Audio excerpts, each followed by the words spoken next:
നല്ല രീതിയിൽ ഭക്ഷണം കൊടുത്തിട്ടും പന്നി വളരുന്നതല്ലാതെ ശരീരത്തിൽ ഇറച്ചി കയറുന്നില്ല. ഈ പ്രശ്നം നിങ്ങൾക്കുണ്ടായിട്ടുണ്ടോ?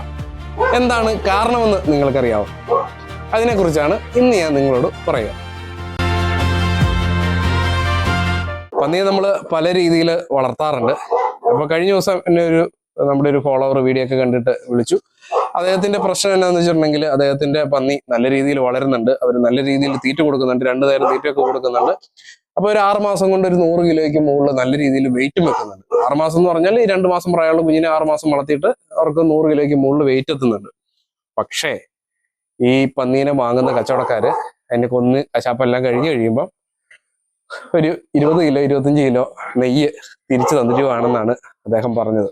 അത് കേറ്ററിംഗുകാരായിക്കോട്ടെ അല്ലെങ്കിൽ മറ്റ് ഇറച്ചി വ്യാപാരികളായിക്കോട്ടെ, ഈ ഒരു പ്രശ്നം അദ്ദേഹം നേരിടുന്നുണ്ട്. അപ്പം എന്തുകൊണ്ടായിരിക്കും എന്ന് ചോദിച്ചാണ് അദ്ദേഹം വിളിച്ചത്. അപ്പോൾ എനിക്ക് ഈ ഒരു കാര്യത്തിൽ പറയാനുള്ളത് 1-2 കാരണങ്ങളാണ്. ഒന്ന്, പ്രധാനമായിട്ടും ഫീഡ്, നമ്മൾ കൊടുക്കുന്ന ഫീഡിന്റെ ഒരു പ്രോബ്ലം ഉണ്ട്. കാരണം നമ്മുടെ ഫീഡിൽ മെയിനായിട്ട് ഈ മിച്ചഭക്ഷണം കാര്യങ്ങളെല്ലാം കൊടുക്കുന്നുണ്ട്. അതിനകത്ത് കാർബോഹൈഡ്രേറ്റ് ആണ് കൂടുതലായിട്ടുള്ളത്. കാർബോഹൈഡ്രേറ്റ് കൂടുതലായിട്ട് പന്നിയുടെ ശരീരത്തിൽ ചെല്ലുമ്പം ഇവർക്ക് വലിയ വ്യായാമോ കാര്യങ്ങളൊന്നും ഉണ്ടാവില്ല. അത് സ്റ്റോർ ചെയ്ത് ഫാറ്റായിട്ട് സ്റ്റോർ ആവും. അപ്പം അത് ഒരു കാര്യം.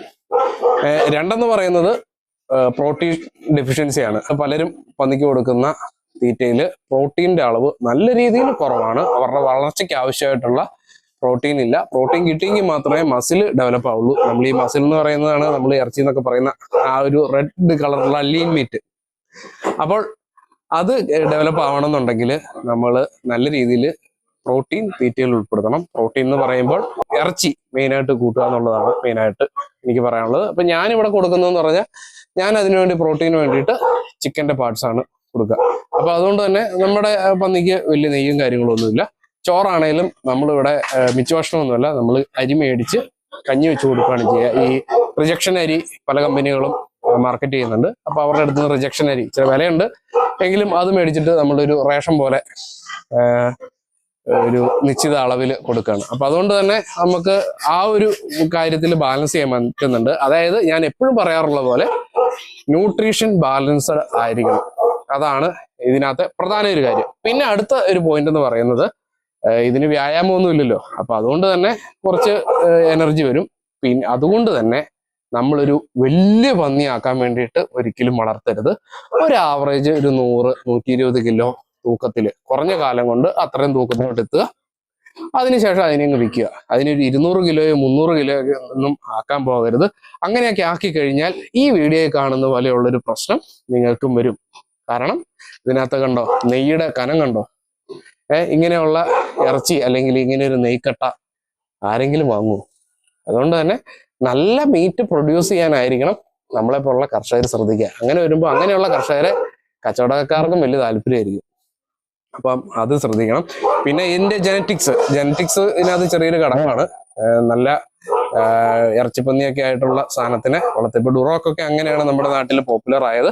അതായത് ഡുറോക്കിന്റെ പ്രധാന കാര്യം എന്ന് പറഞ്ഞാൽ അതിന് നെയ്യ് കുറവാണ്, ഇറച്ചി കൂടുതലാണ്. അതുപോലെ ഫീഡ് കൺവേർഷൻ റേഷ്യോയും അതിന് അത്യാവശ്യം നല്ല രീതിയിലുണ്ട്. അപ്പൊ അതുകൊണ്ടാണ് 3-way ക്രോസ് ബ്രീഡ്സ് ഒക്കെ നമ്മുടെ നാട്ടിൽ പോപ്പുലറായി വന്നുകൊണ്ടിരിക്കുന്നത്. പണ്ട് കാലത്ത് വളർത്തിക്കൊണ്ടിരുന്ന പന്നികളൊക്കെ ഇപ്പം കർഷകരൊക്കെ ഒഴിവാക്കി തുടങ്ങി. പണ്ടൊക്കെ എന്ന് പറഞ്ഞാൽ ഏറ്റവും കൂടുതൽ ആൾക്കാർ വളർത്തിക്കൊണ്ടിരുന്നത് എന്താ, പന്നീനെ വലിയ വലുപ്പത്തിലെത്തിക്കണം. ഒരു 200 കിലോ 300 കിലോ തൂക്കത്തിലോട്ട് എത്തിച്ചെങ്കിലേ ഒരു തൃപ്തിയാവുള്ളൂ.